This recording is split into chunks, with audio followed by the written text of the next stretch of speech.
The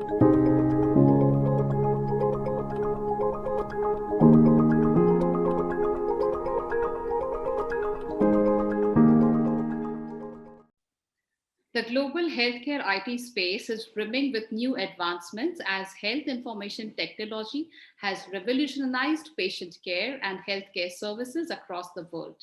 Healthcare information technology provides secured sharing of patient information for healthcare providers to better manage patient care. During COVID times, the use of healthcare IT was felt much more valuable than ever before. We at Medicircle are presenting Healthcare CIOs and IT Manager series with the eminent IT personnel of healthcare, wherein we are discussing the challenges and opportunities that the healthcare information technology people face and shall bring about to the world post-COVID. Hi, I am Smita Kumar, and today in this series, we are inviting Saji Mathew. Saji Mathew is the COO and the head of IT operations at Baby Memorial Hospital, Kerala. He has around 27 years of consulting and management experience and has worked with leading global IT and healthcare organizations. He is passionate about people, technology, and operations.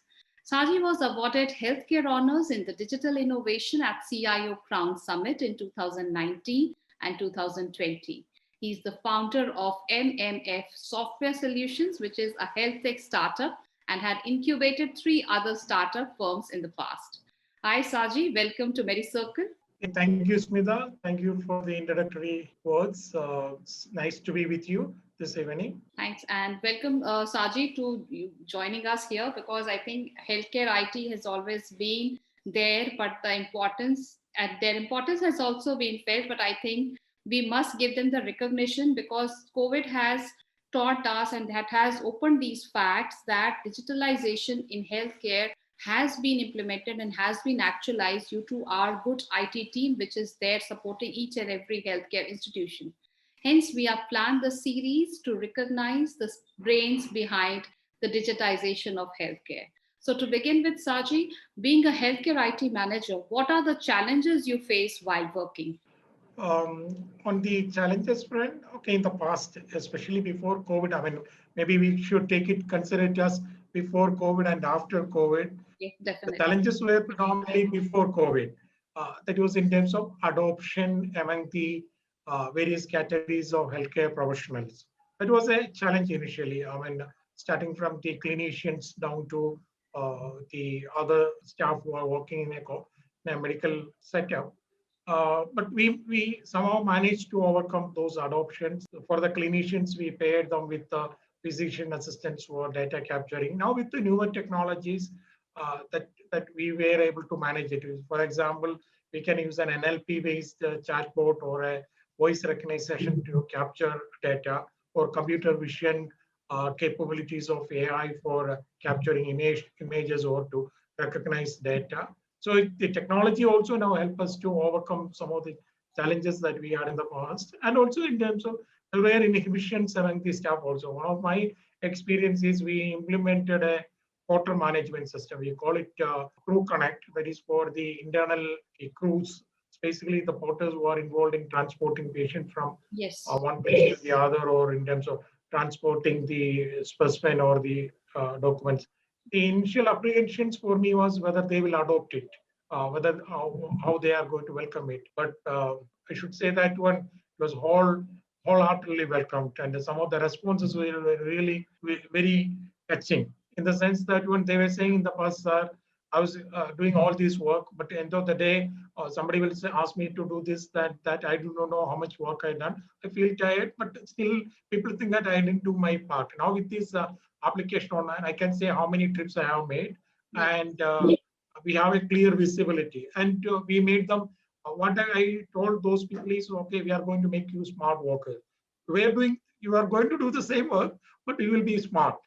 In the sense you are able to measure what you are doing, you are accountable for your work, and that way, and you will also feel that you are carrying a gadgets and you are smart. And some of them like very new to using smartphone, and they said, okay, we'll manage to learn it. They learned it, they adopted it, and they now smart crew. So they became a smart crew. That was I mean, the 27 years of my professional experience, I would say that was a very satisfying moment when I empowered the lowest strata of people. So that is use technology to enable and empower them.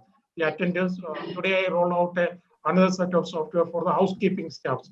Okay. When we book a discharge, after the discharge is being marked and the patient vacates the room, immediately they receive a notification on their smartphone. They open up, there's a checklist available. We made it more user friendly, so they'll be able to do that. And once they complete the housekeeping activities in that one, they can mark it. So that way, quickly the admission desk will get to know which are the rooms being prepared for the next patient. So we made them, and that's a satisfying moment because you are all highly educated professionals. But how you can use this technology to impact others' lives, especially those who are like they don't have that privilege to learn it, but you could use what you learn in your life to impact the life of others who need it.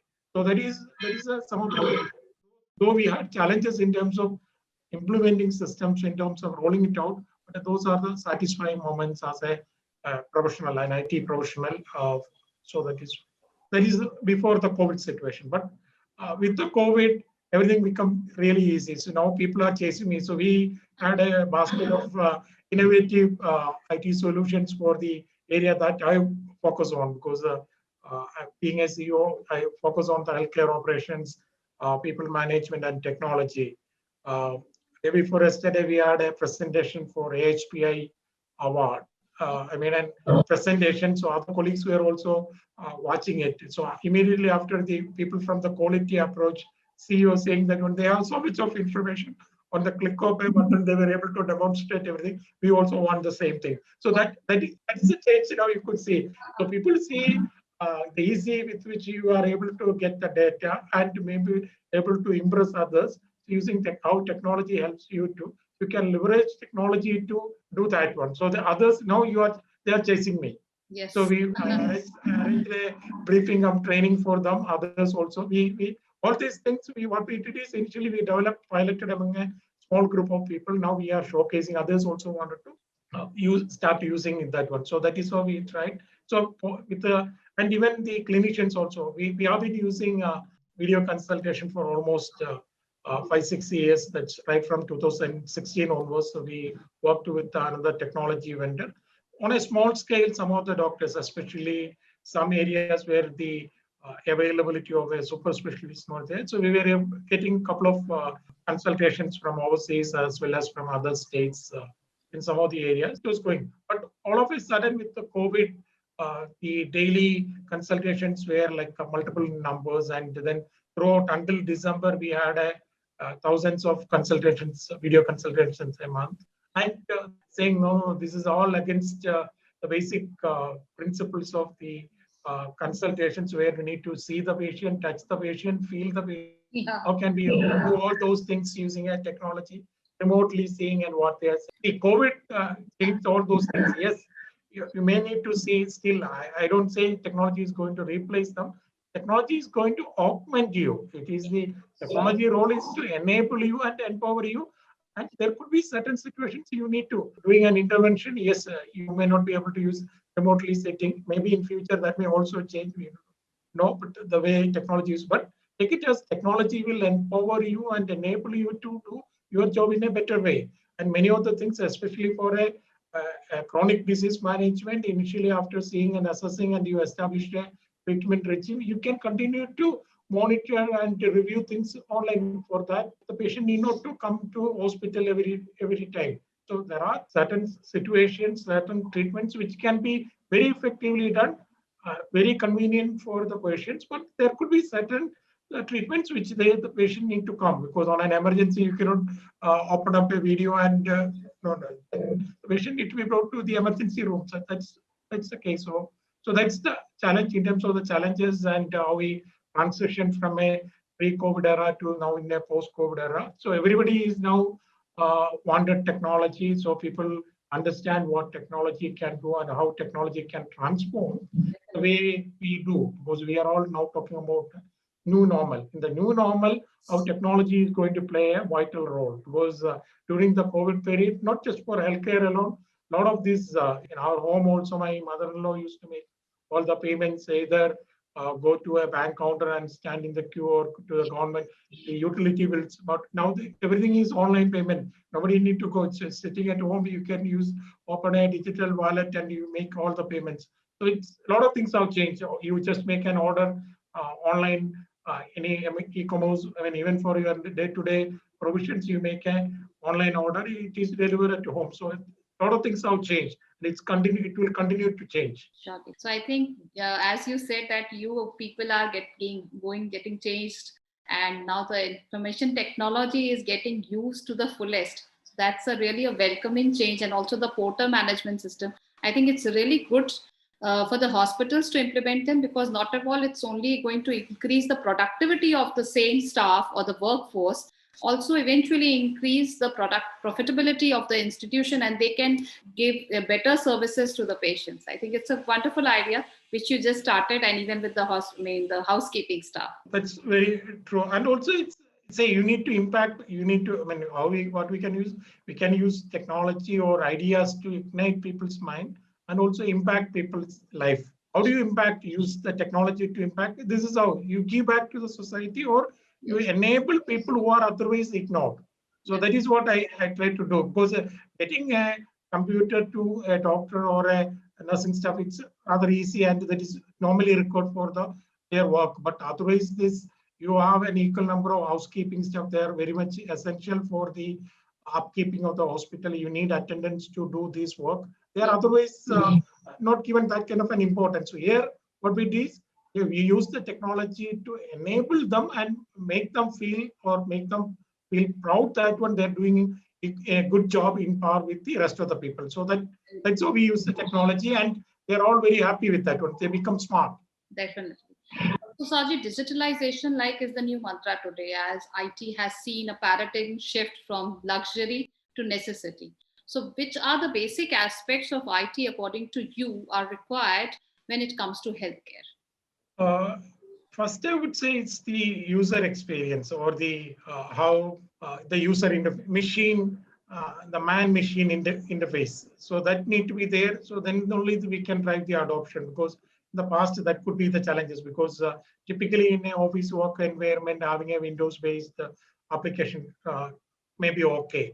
But when it comes to hospitals, the typical comment that I have been hearing from a doctor is that technology is taking away the natural interaction that the doctors are in the past with the patients, because now I spend more time keying something on the computer rather than looking at the patient or having a communicating with the patient. So that's the technology took away. What I wanted the technology to bring it back.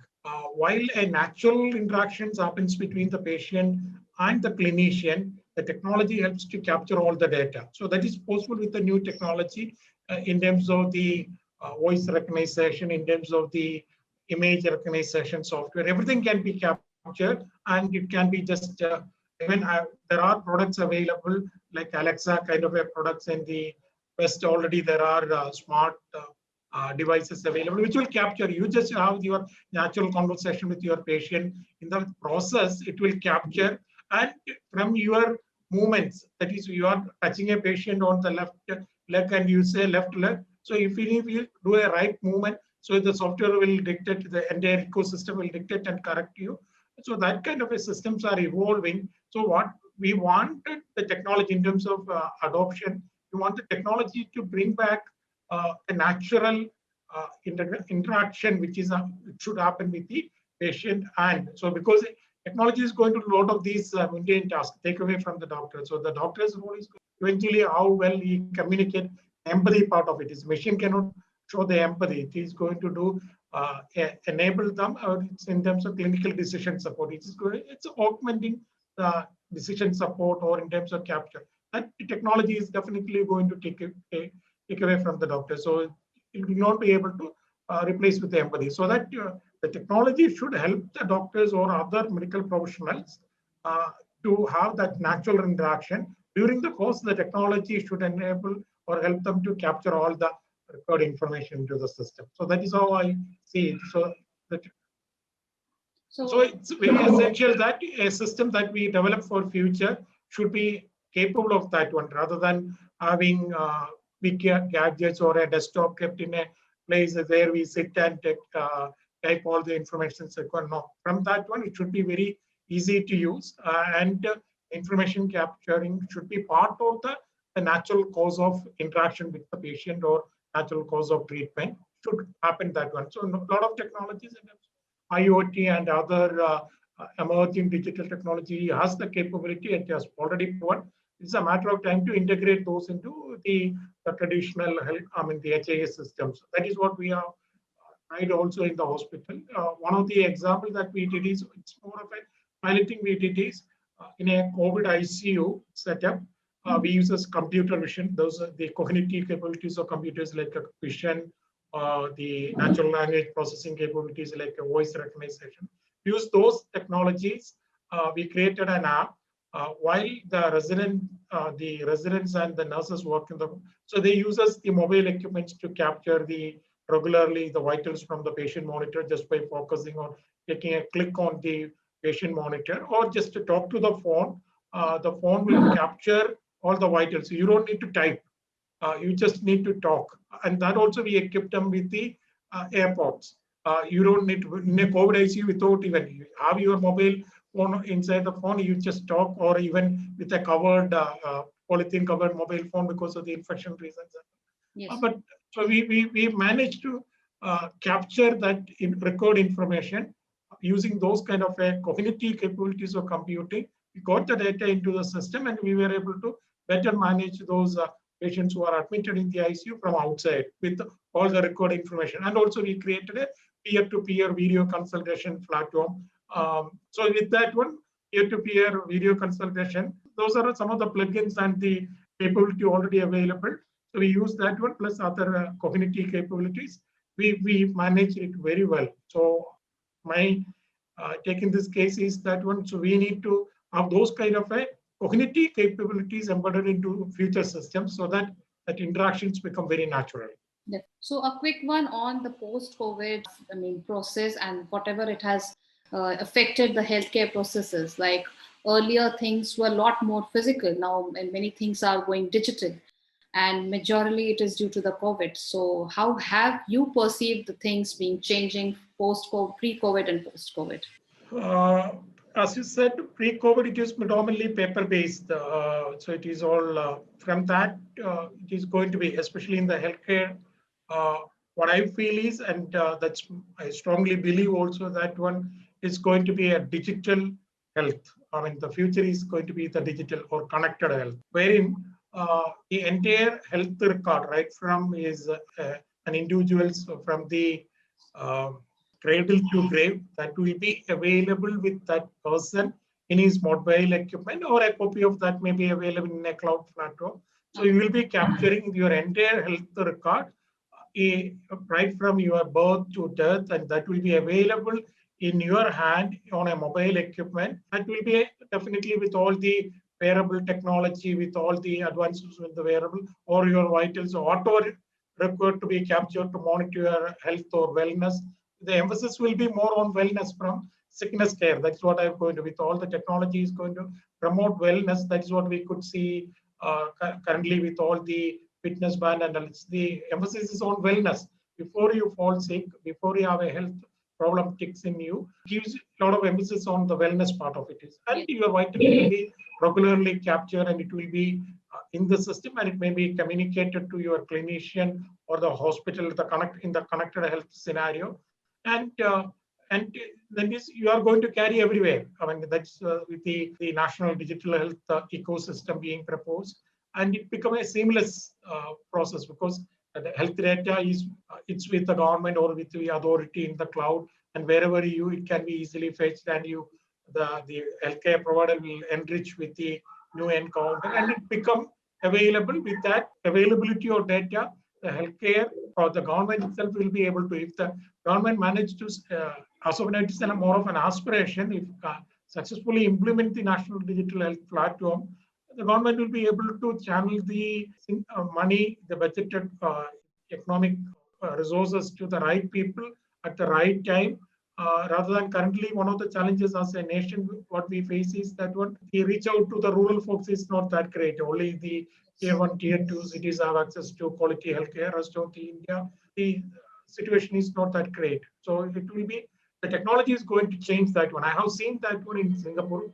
While I was in Singapore, I have experienced and seen that one. There, the nationwide, they have the health authorities, the National Health Authority itself set up a system, and all the healthcare providers, though the registered medical practitioners have access to the system, they can securely retrieve the data, they can enrich it, and they can send the data back to that one. So with that, and with all the gadgets, the wearables, it is going to change the whole healthcare concept of healthcare is going to change, and more emphasis will be on the wellness part. Sure. So one question apart from healthcare, how has your journey been across all these years? It is really a very fulfilling, I would say. I started my IT career way back in 1993. 1993, that was the mainframe era. Yes. Only the computers were occupying a big room. I mean, so the mainframe, I started working on IBM mainframes. That was a much more sought out profession at that time.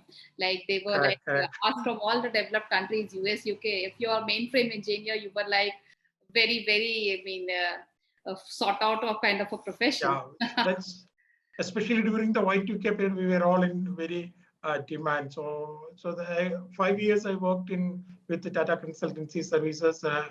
During that period, mostly it was on deputations. I went to Mexico. That was a really a different experience in a different country. That is 25, 30 years back, going to Mexico, and entirely culturally a very, very different place.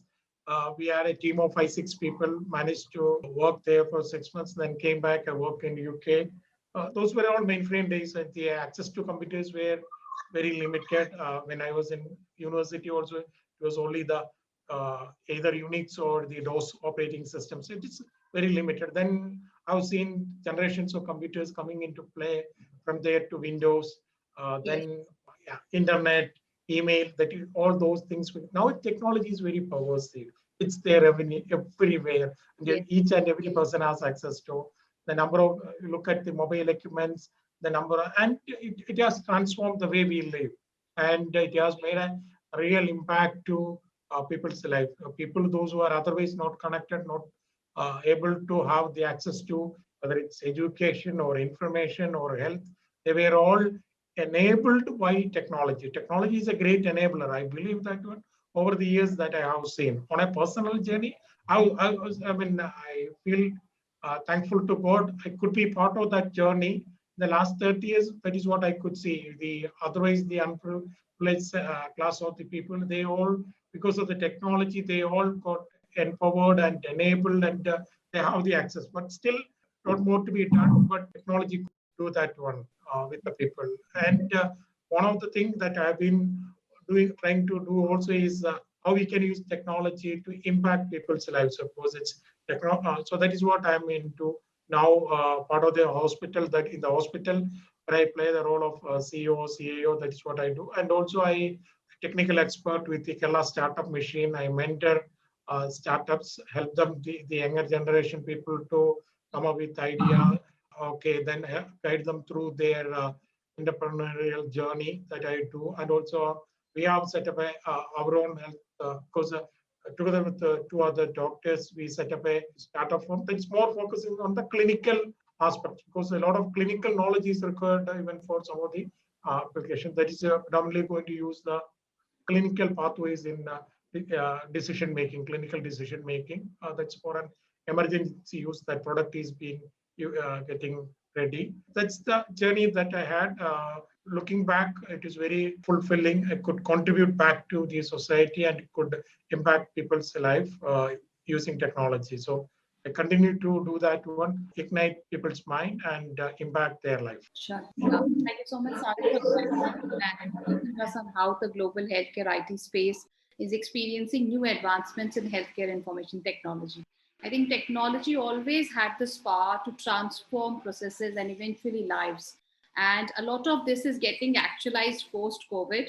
And because the things what we are seeing, the disruptions, what is like earlier was a dream, now it is getting practiced in each and every healthcare organization. So that's a welcome change, and thank you so much for sharing your views with us. And also you have seen IT right from that Y2K time, mainframe things, and now it has made IT is there. I mean, each and every in a scenario, it's there in each and every department, sector. Everybody is using it. So I think it's like a big contribution of you who have actually fueled lot of changes, made lot of processes, and also implementing this in your baby memorial hospital. So all the best for your future endeavors, and thank you once again for coming and joining us for this CIO and Healthcare IT Manager series. Thank you once again, and thank you so much. Most welcome.